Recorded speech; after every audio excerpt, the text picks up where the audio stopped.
Fabricamos talento. Fabricamos innovación. Y, cómo no, sostenibilidad. Fabricamos una nueva economía. Y un mundo nuevo, en 3D, por supuesto. Pero sobre todo, fabricamos futuro. Y es que fabricamos empleo para más de 137.000 trabajadores. Fabricamos oportunidades globales de negocio en un espacio de más de 10 millones de metros cuadrados. Y fabricamos servicios de vanguardia y ventajas competitivas para más de 175 empresas. Consorcio de la Zona Franca. Fabricamos oportunidades para tu futuro.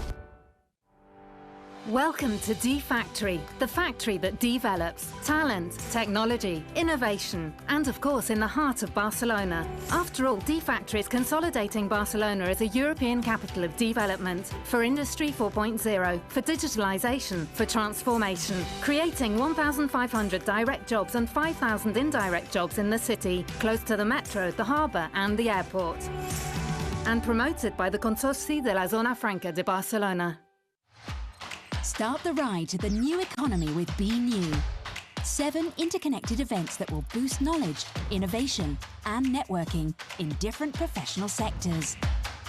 Digital industry, real estate, mobility, talent, sustainability, investment, experience. A physical and digital meeting point to expand your networks and horizons. This year in the brand new D-Factory building. The journey to the new starts now. Barcelona New Economy Week.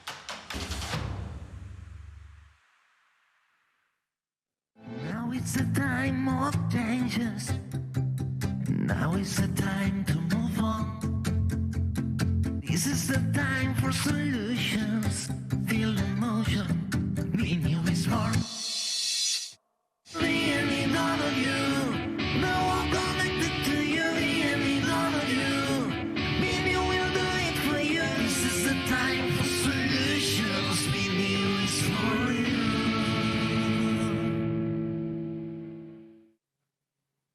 Es la 1 del mediodía y seguimos aquí en esta Barcelona New Economy Week, este evento que hemos estrenado justamente hoy. El primer gran evento de nueva economía del curso después del verano. Organizado por el Consorci de la Zona Franca desde el D-Factory, el principal nodo de la industria 4.0 del sur de Europa. Este evento promueve, dinamiza y explora las oportunidades que genera la nueva economía para generar puestos de trabajo. Y justamente a partir de ahora queremos fijarnos en las posibilidades que esta nueva economía genera para las personas con discapacidad o con riesgo o en riesgo de exclusión social. Miren, hace unos días leía un artículo en el periódico El País que hablaba justamente de discapacidad, de inclusión, de mercado laboral y de jóvenes. Y se explicaba que en España hay 145.000 jóvenes entre 16 y 29 años con discapacidad y con capacidad para trabajar. Y lo que llamaba la atención de estos datos era que afortunadamente estos jóvenes ya no se conforman con trabajar de lo que sea, quieren trabajar de lo que saben hacer, de lo que les gusta y de lo que les entusiasma. Si hace unos años la mitad de los menores de 30 años con discapacidad buscaba un empleo de lo que sea, actualmente el 86%, por tanto más de 8 de cada 10, quiere trabajar en un puesto concreto. Las empresas, algunas ya lo hacen, deberían aprovechar estas oportunidades y tener en cuenta que la diversidad también aporta rentabilidad a la empresa. Para presentar este siguiente panel hemos invitado a nuestra moderadora, ella es Alba Escolà. Alba, buen día, buenos días. Y ella es directora ejecutiva de Immancorp Foundation, tiene a sus espaldas más de 15 años de experiencia en posiciones de liderazgo y gestión de proyectos nacionales e internacionales, principalmente del sector sanitario. Actualmente está centrada en el ámbito de la innovación disruptiva y de las inversiones de impacto en un entorno cada vez más digital, más tecnológico y también cada vez más diverso. Alba, está en tus manos y la de los ponentes. Muchas gracias, Gisela. Bueno, buenos días, bienvenidos, bienvenidas. En primer lugar, agradecer a la organización del Be New que hoy podamos estar aquí reunidos para hablar durante aproximadamente una hora sobre la inclusión, sin duda un término que es relevante cuando hablamos de futuro y empresa. Antes de presentar a los ponentes que nos acompañan hoy, sí que me gustaría sumar algunos datos a los que ya ha hecho una pincelada Giselle para empezar a reflexionar sobre este tema. Según el último informe publicado sobre discapacidad que se elaboró por el Observatorio Estatal de Discapacidad, en Europa, 1 de cada 4 personas de 16 años o más tiene algún tipo de dificultad o limitación en sus actividades diarias debido a algún problema de salud. A más abundamiento, solo 1 de cada 4 personas con discapacidad en edad laboral trabaja.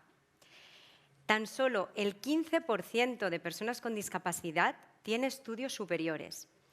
Y un dato que es altamente preocupante, solo más de un 81% de empresas del Estado español no cumple con lo que se prevé en la Ley General de Discapacidad. A la vista de estas estadísticas tenemos mucho camino por recorrer todavía. Desde Imancor Foundation, que es la fundación que dirijo, trabajamos de manera muy cercana con Diswork, que es un centro especial de trabajo de iniciativa social, para tratar de cambiar estos datos, ¿no?, en materia de inclusión, ya que nosotros entendemos que la diversidad es una oportunidad de enriquecimiento para la sociedad. Deberíamos reconocer todos que todas las personas tienen habilidades y capacidades distintas y que necesidades diversas pues, necesitan respuestas diferentes. No podemos ni deberíamos vivir en una sociedad donde no sea inclusiva, porque no podemos esperar que nuestros líderes, nuestros empresarios, sean inclusivos si nuestro entorno de por sí ya no lo es. Los tiempos están cambiando, pero seguimos creciendo en entornos que no son diversos. La educación que se recibe en las escuelas también tendría que ser diversa, porque la escuela es el principal y el primer centro de sociabilización de las personas. Deberíamos valorar la diferencia y para poner en valor la diferencia hoy nos acompañan estos 5 ponentes que ahora os voy a presentar. En primer lugar, tenemos a María José, ella es responsable de formación, desarrollo, diversidad y experiencia del empleado global para Minsight. Es licenciada en Relaciones Laborales, máster en Dirección de Recursos Humanos, máster en Transformación Digital y hoy compartirá con nosotros cómo en Minsight, una consultoría tan global y tan grande, están trabajando pues, el tema de la diversidad con el talento que contratan. También nos acompaña Josep Roset. Hola, Josep. Hola. Él es el expresidente de la Federación de los Centros Especiales de Trabajo de Cataluña, es miembro ahora de su Consejo Asesor, es titular de Ciencias Empresariales, fue cofundador y consejero delegado durante 19 años del Grupo Metrópolis, es patrono también de la Fundación SERT, de la Fundación SIES, miembro de COCARMI y es consejero de la Feria de Trabajo Sí y Millor, Discapacidad y Talent, que se celebra también anualmente en Barcelona. Bienvenido. Gracias. También nos acompaña Joan Roca Sagarra, él es socio director de Roca y Junyent, es licenciado en Derecho por la Universidad Autónoma de Barcelona y tiene y entre otros muchísimos títulos, tiene un MBA por la Universidad de Harvard. Desarrolla su actividad profesional asesorando a empresas del ámbito bancario y financiero sobre derecho mercantil y societario, fusiones, adquisiciones y refinanciamiento de empresa. Está muy vinculado con la actividad docente porque es profesor en la Universidad Autónoma, donde se licenció, también en la Universidad Pompeu Fabra y en ESADE. Es muy participativo en asociaciones y en la sociedad civil. Fue presidente de la Asociación de Becarios de la Caixa, es patrono de la Fundación Catalana de Síndrome de Down y colabora en diversas revistas jurídicas y de economía. Bienvenido, Joan. Gracias. También nos acompaña Eva Pedrol. Ella es directora de comunicación en Llorente y Cuenca, concretamente del área corporativa y de crisis. Cuenta con más de 10 años de experiencia en la asesoría de comunicación y reputación de distintas compañías a nivel nacional e internacional. Inició su carrera en la agencia EFE, fue corresponsal en Panamá con ellos. También ha ofrecido servicios de consultoría para UNICEF en América Latina y el Caribe y es licenciada en Periodismo por la Universidad Autónoma de Barcelona y tiene un máster en Dirección Comunicativa por la Universidad Pompeu Fabra. Y finalmente nos acompaña Vanessa Catalán. Ella es presidenta de la Asociación de Padres y Madres de Niños y Niñas del Espectro Autista en La Garrotxa. También es fundadora de esta asociación, que es una asociación de familiares pues, con personas con TEA, que nace con el fin de desarrollar y crear actividades y servicios que mejoren las áreas de afectación de las personas con TEA, favorecer la igualdad de oportunidades, apoyar, orientar e informar a familiares y sensibilizar, concienciar y, sobre todo, romper mitos sobre el autismo en la sociedad más cercana. Además de ser presidenta y fundadora, también es madre de un niño de 14 años que tiene autismo, que está cursando tercero de la ESO en una escuela ordinaria, y a nivel en el ámbito más laboral también es fundadora y presidenta de Sequalia, una asesoría técnica especializada en higiene y seguridad alimentaria. Para empezar y centrarnos, me gustaría empezar con una pregunta rápida que agradecería que pudieran contestar en un minuto aproximadamente, porque cuando hablamos de inclusión, creo que cada uno tiene el término inclusión interpretado de una manera concreta, ¿no? Entonces, para entender y situarnos, si puede empezar, Josep, y nos explicas qué es la inclusión para ti. Muy bien. Primero todo agradecer a la organización del BNIU por el acto y a la invitación. La inclusión yo creo que no se puede entender si no vemos la trayectoria, ¿no? En este caso, las personas con discapacidad vienen de una exclusión, luego una segregación, luego una integración y finalmente una inclusión, ¿no? Aunque hoy en día aún estamos en una fase de integración y no de inclusión en muchos aspectos, sobre todo en el tema laboral, que nosotros como federación estamos trabajando con la inclusión laboral de personas con discapacidad en el mundo laboral. Nos encontramos que no está bien alineada y si no la hacen desde el comité de dirección, desde el CEO, desde lo que son los ámbitos de toda la empresa, para poner los medios adecuados para que todas las capacidades se puedan desarrollar, ¿no? Y en este caso, en muchos casos nos encontramos que muchas empresas lo que hacen es integración, que es cuando el trabajador se integra, pero el empresario no pone los medios ni en accesibilidad ni en otros aspectos para que haya esa inclusión real. Muchas gracias. María José. Muchísimas gracias, Alba. Encantada de estar hoy aquí con vosotros. Pues para mí la inclusión tiene que ver con el sentido de pertenencia, ¿no? Con el pertenecer, el ser parte de algo, formar parte de algún lugar, ¿no? Está muy ligado para mí a la empatía que todos debemos tener y desarrollar para poder tratar a la diversidad y a la inclusión como una fuente de crecimiento y de riqueza y de fortaleza, ¿no? Creo que a nivel cultural, como bien comentaba, a nivel de empresas, tenemos que hacer un esfuerzo en este sentido y poder desarrollar entornos en los que esta promoción cultural sobre diversidad e inclusión se base en la sensibilidad de poder entender las diferencias y a la vez la humildad para poder aprender de ellas, ¿no? Entonces creo que ese es el camino que tenemos que seguir para normalizar y dar un paso más adelante en el tema de la inclusión y diversidad, ¿no? Muy bien, muchas gracias. Jan. Yo, por mi parte, sabiendo que cada uno lo trataría de forma, desde mi perspectiva jurídica, lo primero que siempre hago es mirar el diccionario de la Real Academia. Y ahí habla de acción y efecto de incluir y de conexión o amistad con otro. Esta empatía que comentaba María José. Y yo creo que hay dos, que requiere acción, esto no se consigue solo, y requiere conexión. La ley no habla de conexión, tristemente, esto es normal, tristemente no habla de diversidad, no promueve el concepto de diversidad que debería, quizás se asume que debería estar más en la cultura, ¿no? en la educación, y habla de garantizar el derecho a la igualdad de oportunidades. Yo creo que, y ahí desde la autonomía personal de cada uno, desde la accesibilidad universal, desde el derecho de acceso a la educación, al empleo, el empleo ordinario, y por tanto impone una serie de actitudes, acciones para lograr la inclusión. Ahí tiene su punto de crítica, si se quiere, a que no está entrando en educar en diversidad, sino en imponer inclusión. Y por eso a veces la inclusión crea como un cierto rechazo, ¿no? Y hay una labor previa que debería hacerse y que la ley quizá no le toca, pero en todo caso seguro que no aborda esta parte previa que comentaban tanto Josep como María José. Muy bien, gracias. Vanessa. Bon dia a tots. Jo crec en la inclusió una mica des del desde el punto de vista que yo lo vivo, ¿no? Desde como madre de un hijo con autismo y a veces situaciones en las que vives en un aula escolar, por ejemplo. Entonces, para mí, al final la inclusión es formar parte del grupo del que antes no formabas parte, ¿no?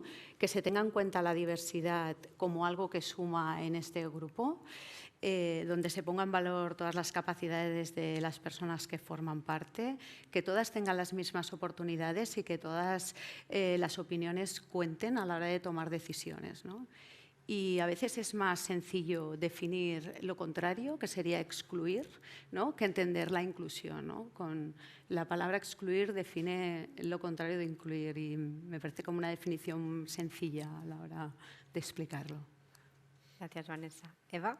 Bueno, por mi parte también, si me dejáis como Joan, incorporar un poco la perspectiva de consultora de comunicación, ¿no? Yo creo que a veces la inclusión en los medios de comunicación, una conversación digital, se centra demasiado alrededor del lenguaje, que es un debate que debemos tener, ¿no? Pero que a veces es un debate algo simplista o superfluo, ¿no? Yo creo que la inclusión, entendida como igualdad de oportunidades o de condiciones para todos, debe ir más allá de la ética y de la responsabilidad, ¿no? Debemos desde las empresas empezarla a entender como una fuente de competitividad, que lo mencionabas al principio.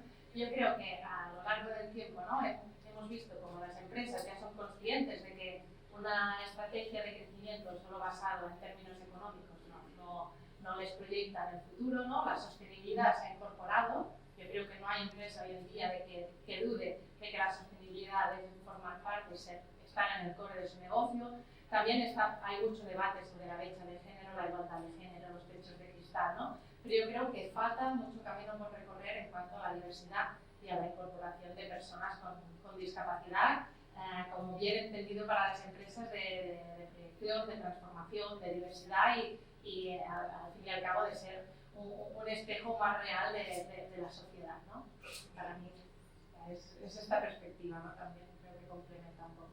Muchas gracias, Eva. Pues como veis, cada uno desde su experiencia tiene entendida la inclusión de manera distinta, pero sí que un denominador común al final de la inclusión son las personas, de cualquier tipo, personas.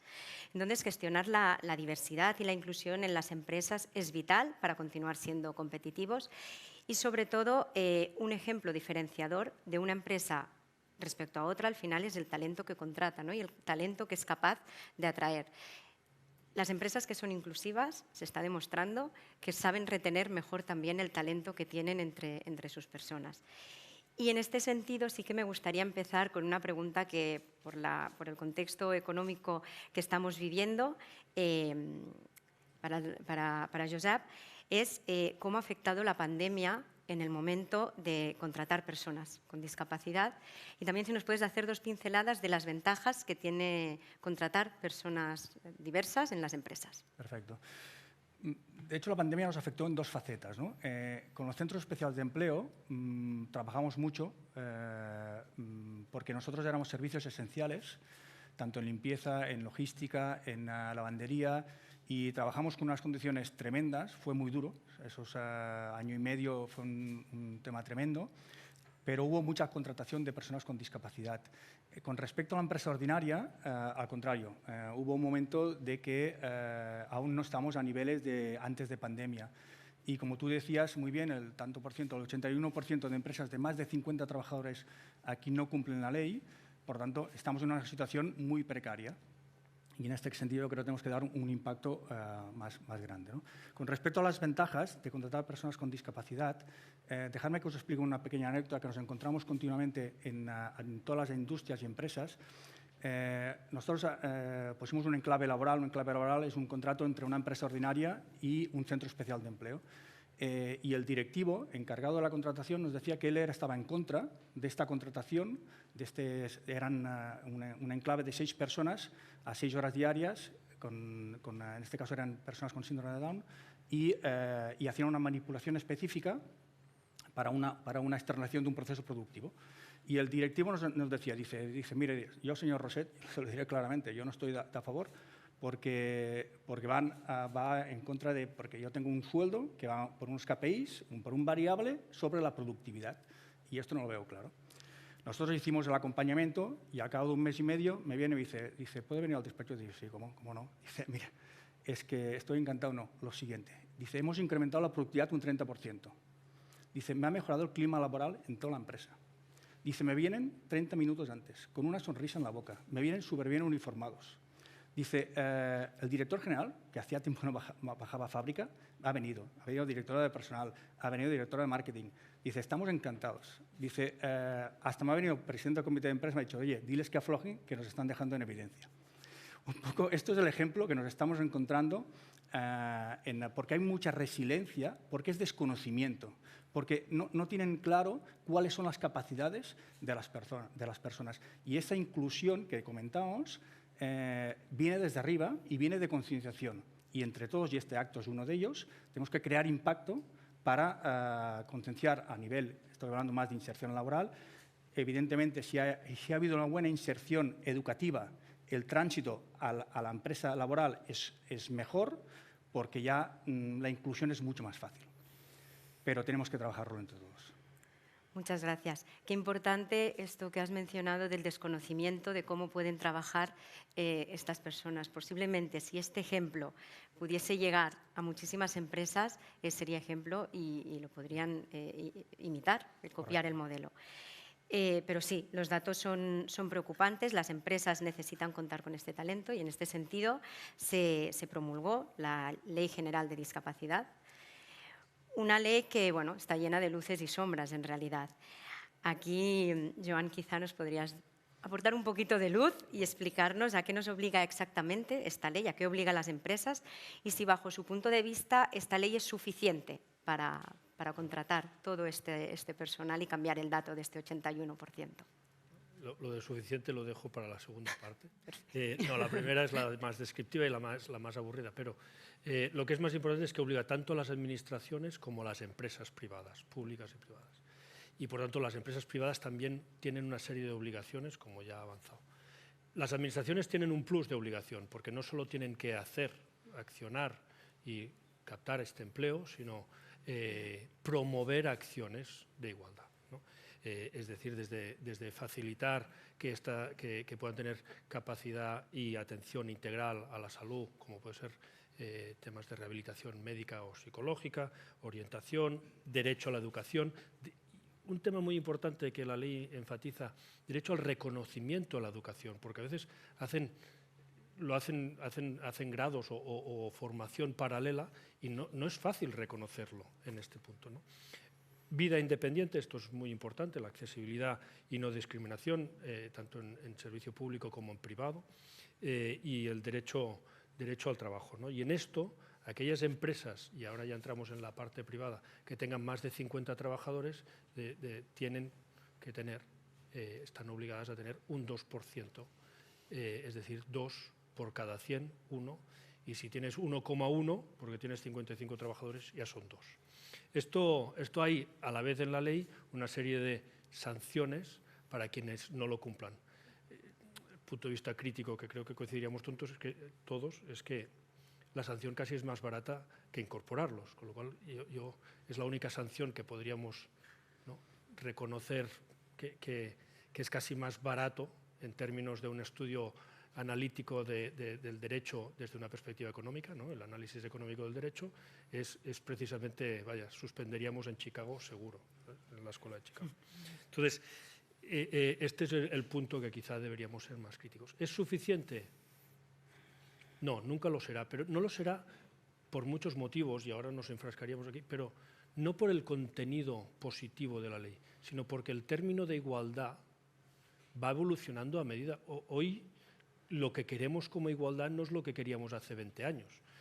Cuando en el 82 se publicó la primera ley de igualdad en este sentido, integración social, que se le llamaba entonces, lo más importante casi era obligar a los ayuntamientos a las barreras arquitectónicas y a suprimirlas. Esa era una de las más. Y hoy, ya que estamos en BNew, la barrera digital es crucial. O sea, aquí sí que, ya que estamos aquí, pues sí que una carta y una manera de hablar de una carta de derechos digitales para para estas personas es muy importante, porque tienen unas capacidades que a veces son superiores, pero no las utilizan igual, ya quedan descolocados, ¿no?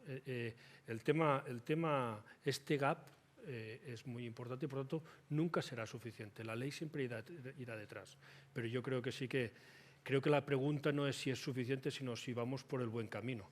Y desde, yo diría, el 82 es la primera ley, en el 2003 es la segunda y es el gran paso. Yo creo que desde hace 20 años se va enderezando el camino y cada vez hay una capacidad de inclusión mayor. En este sentido yo creo que sí que vamos bien. Suficiente nunca nos lo parecerá y cada día querremos que haya, cuando ya hemos conseguido una cosa, vamos a por la siguiente y después de a la siguiente, ¿no? Muy bien. Muchas gracias. Efectivamente, la realidad siempre va por delante del legislador y quien vive una realidad muy de cerca es Vanessa, porque tiene un niño de 14 años con TEA, y a la que sí que me gustaría preguntar si cree que el mundo laboral está realmente preparado para recibir personas con diversidad funcional. Bueno, yo creo que contra más visible es la discapacidad, más preparado está el mundo laboral, ¿no? Un poco volviendo a las barreras arquitectónicas. Si una persona va en silla de ruedas, pues tenemos rampas, tenemos ascensores, ¿no? Yo creo que actualmente tenemos muchos problemas con la discapacidad invisible, ¿no? Pues esta discapacidad que yo conozco más, que es el tema del autismo, ¿no? Me gustaría explicarles las dos características que han de cumplir una persona para que pueda tener un diagnóstico dentro del espectro autista, que simplemente han de tener dificultades en la comunicación y la interacción social y intereses restringidos. Con estas dos características ya tenemos un diagnóstico de autismo. ¿Esto qué significa? Pues que hoy en día tenemos una prevalencia del 1% de la población, esto es muchísimo, es uno de los diagnósticos que más se están dando en la infancia y hemos de tener en cuenta de que todos estos jóvenes y niños que estamos diagnosticando hoy en día van a llegar al mundo laboral. Entonces, creo que es importante conocer qué dificultades presentan para poder adaptar bueno, el entorno de trabajo, porque si no, pues encontrarán muchísimas barreras y muchas dificultades para poder acceder. Y bueno, y volviendo un poco a la pregunta, ¿no? Y como madre creo que es muchísimo más importante todavía conocer pues, las capacidades que tienen, ya no autismo, sino todos estos colectivos de discapacidad invisible para poder crear puestos de trabajo acordes con sus talentos y que se sientan realmente felices en sus trabajos y puedan realizarse como personas. Muy bien, muchas gracias. Pues quizá para hablar de esto tenemos aquí a María José, que quizá nos pueda explicar cuál es la posición de Minsight, que al final es una empresa, una consultoría estratégica muy grande. María José gestiona 50.000 personas. Entonces, ¿cuál es su posición sobre la inclusión de la diversidad en sus plantillas y en su talento que contratan? Bueno, nosotros tratamos y hablamos más de la normalización y del fomento de la discapacidad dentro de las plantillas, dentro de los equipos.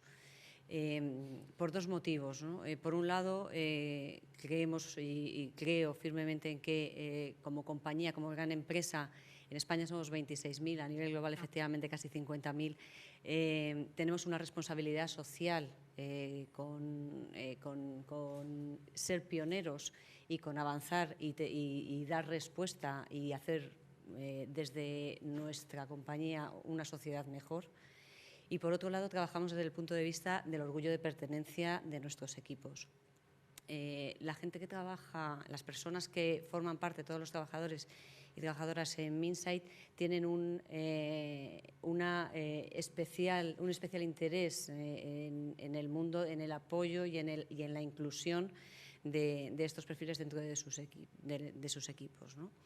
Dicho esto, como decíamos, o sea, una empresa con 26.000 personas formadas por distintas áreas, nos encontramos con las dificultades y que se puede encontrar cualquier empresa a la hora de incorporar este tipo de discapacidad, ¿no?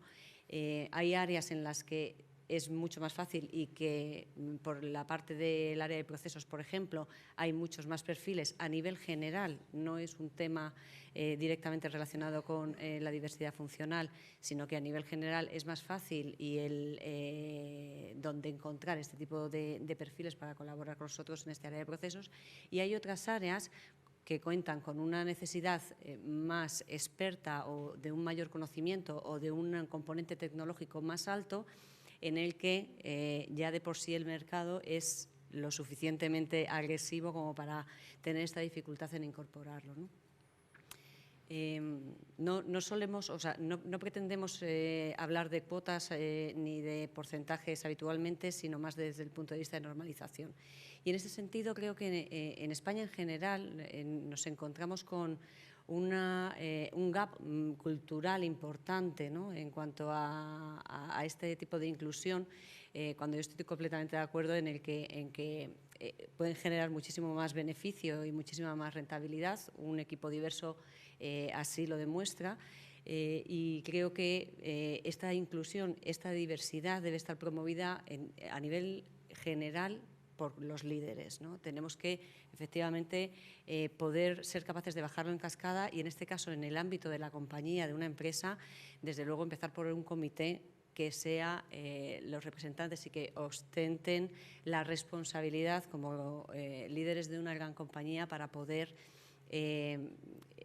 llenar de diversidad, ¿no?, todos los estratos de la compañía. Y esto es un punto importante que comentabas al principio, que quizá en las escuelas es donde falte todavía esta educación y que se está empezando. Creo que nosotros como compañías y como grande empresa tenemos una responsabilidad social importante para poder avanzar y avanzar más rápido en este campo y tener unos resultados antes, para poder olvidarnos de cuotas y de porcentajes y pensar más en la normalización, ¿no? Gracias, María José. Has mencionado algo importante acerca del comité que se crea dentro de las empresas. En este sentido, en el despacho de Joan, crearon un comité de igualdad, diversidad e inclusión que está liderado por una de sus socias, y nos encantaría que nos explicaras cómo funciona para conocer un poco. Pues no, gracias. Bueno, ya hace tiempo hay nueva normativa sobre el canal de denuncias y después todo el tema del comité de igualdad, y en aquel momento pues obviamente nos lo planteamos ya hace tiempo. La verdad es que siempre rehuimos un poco la palabra igualdad como única, o sea, y el comité, que popularmente entre nosotros le llamamos CIDI, porque es de igualdad, diversidad e inclusión. O sea, yo creo que es más importante las segundas dos que la primera, porque la igualdad, pues yo siempre explico lo mismo, ¿no? Pues ¿qué te trae un consejo que tengas 50 y 50 en género si todos ellos salen de la misma universidad y han estudiado lo mismo? Poca aportación a ideas nuevas habrá, ¿no? Entonces, esto de la igualdad, yo creo que sin diversidad o sin una idea de inclusión no la hay. Entonces, nosotros, por la manera en que somos, lo hemos, y lo que somos, que es una firma de abogados, ¿no?, y de servicios jurídicos, nosotros lo primero eran temas de instituciones y justicia. Dos, como gran objetivo, el tema de la igualdad de género, obviamente, y luego colaborar con cuantas más otras entidades, instituciones se puedan, ¿no? Porque al final la fuerza la haces internamente y la haces hacia afuera. Y ahí tenemos un programa que vamos a las escuelas a explicar derecho, no derechos humanos, sino derechos, y la verdad es que una de las más emocionantes, y que la gente dentro, porque hay un grado de participación muy alto, más del 50% de los abogados quieren ir a estas sesiones, con lo cual a las escuelas, y las más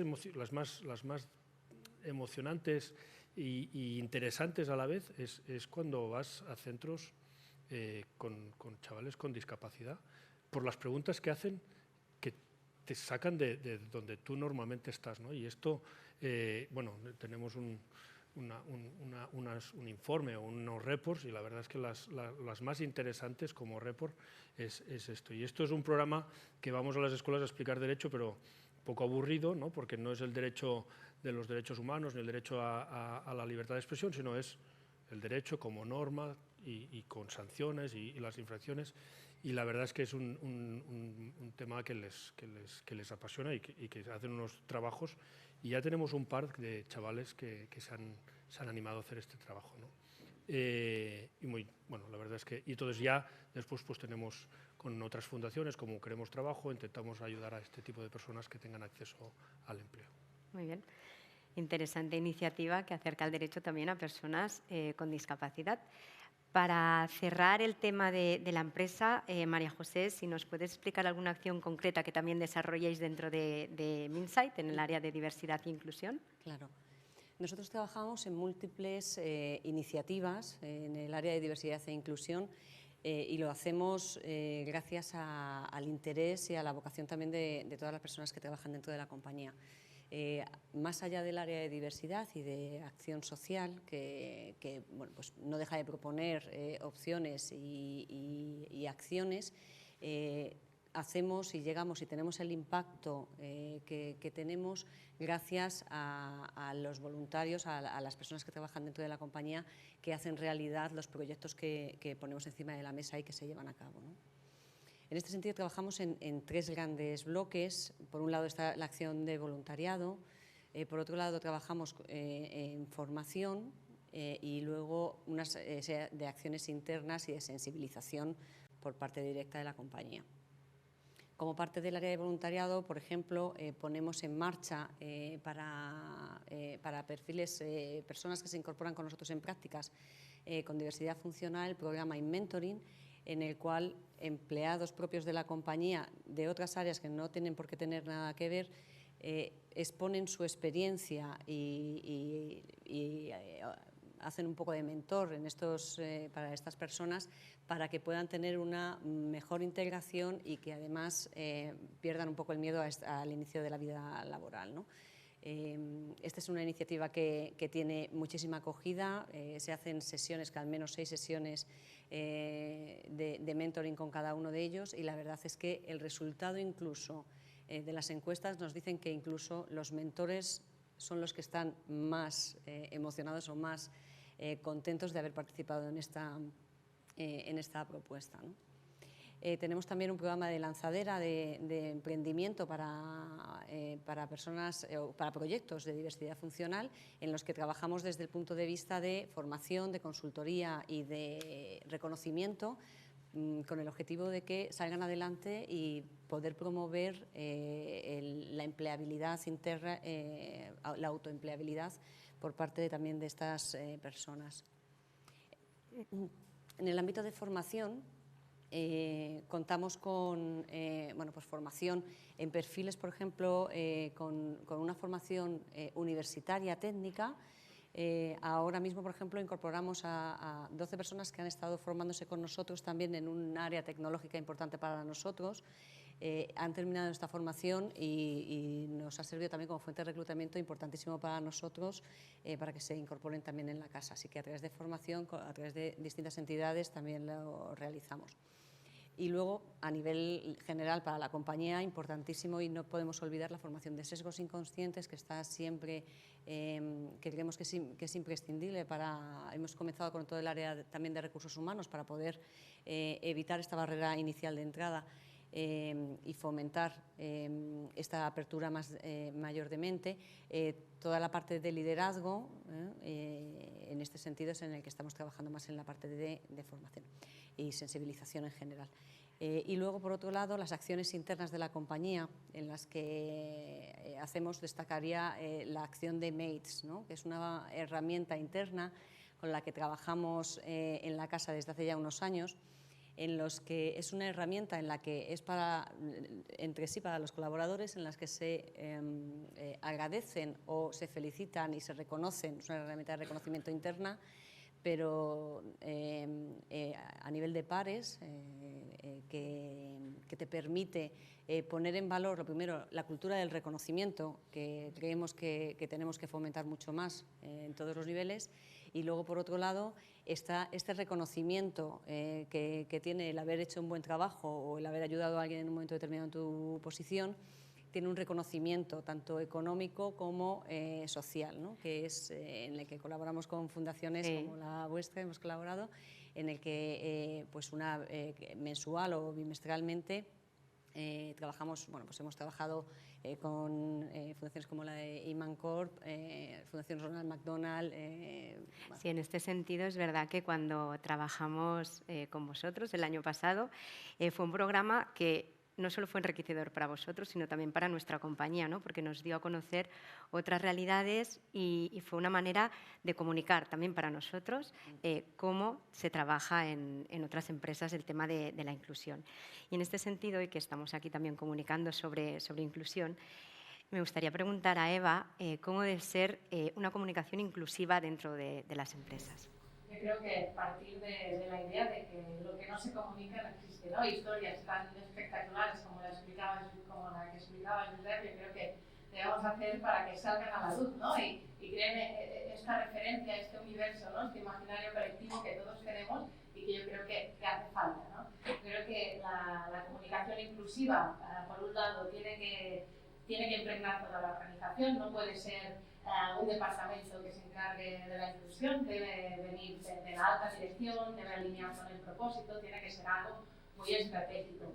Creo que debemos cuidar mucho el lenguaje, pero no solo en un lenguaje equitativo, sino en la sensibilidad, los mensajes, también el ser capaces de ilustrar con imágenes, ¿no? Ser muy creativos con la forma en la que damos protagonismo a esta diversidad. Yo creo que esto nos ayuda a hacer una marca más atractiva. Yo creo que con el ejemplo que has hecho es súper ilustrativo, ¿no? Cómo retenemos talento, atraemos, llegamos incluso a más públicos de interés que son más amplios y que quizás nuestra marca no llegaba antes con estrategias más diversas e inclusivas. Ahora hemos hecho una campaña preciosa con la Fundación 11, que es Comunidad por Talento Joven. Es como una campaña que se ha centrado no tanto en la persona con discapacidad o en el rol que tiene la empresa, sino en el entorno familiar, que tú, Vanessa, conoces bien, pues la influencia que puede tener, ¿no? Y leeré solo una frase muy rápido, pero de un testimonio que creo que recoge muy bien lo que estamos diciendo y la necesidad también de innovar con las estrategias, con lo que hacemos para visibilizar el día. Para que el mundo siga avanzando hace falta talento, y al talento no le importa si eres hombre o mujer o si tienes discapacidad. Lo que importa es lo que cada uno puede aportar para que la sociedad y el mundo sean mejores, ¿no? Este punto reivindicativo me pareció fantástico, y con un vídeo y una campaña. Yo creo que debemos innovar y debemos ser creativos para que todo esto, ¿no?, salga a la luz. Muchas gracias, Eva. Creo que podríamos estar hablando durante muchísimo rato más sobre inclusión, pero se nos termina ya el tiempo hoy aquí en el BNIU.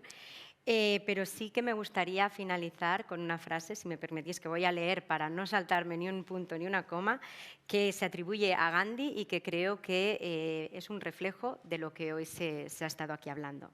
Y es que nuestra capacidad para alcanzar la unidad en la diversidad será la belleza y la prueba de nuestra civilización. Muchas gracias a todos y a seguir disfrutando del Congreso.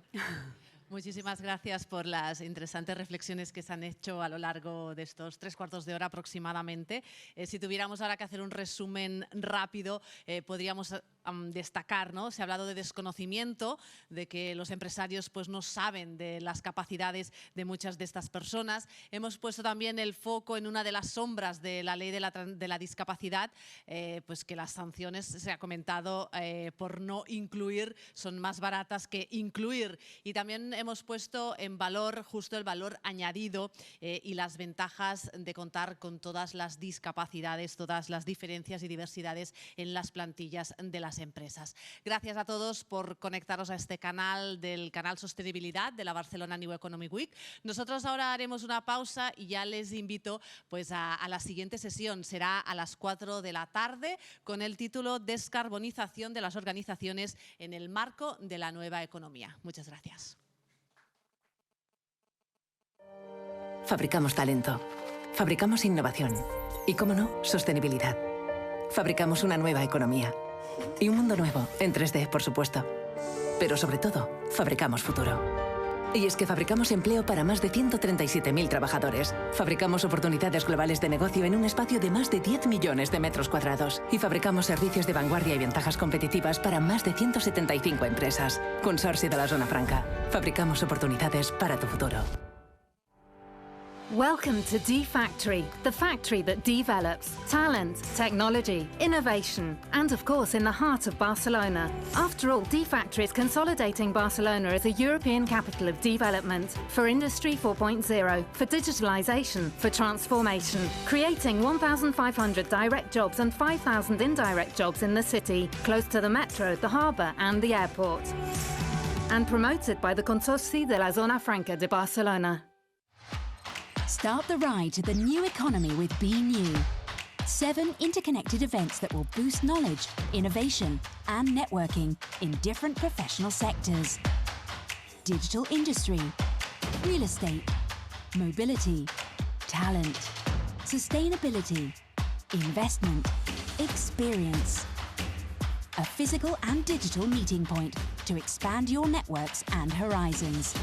This year in the brand new D Factory building. The journey to the new starts now. Barcelona New Economy Week.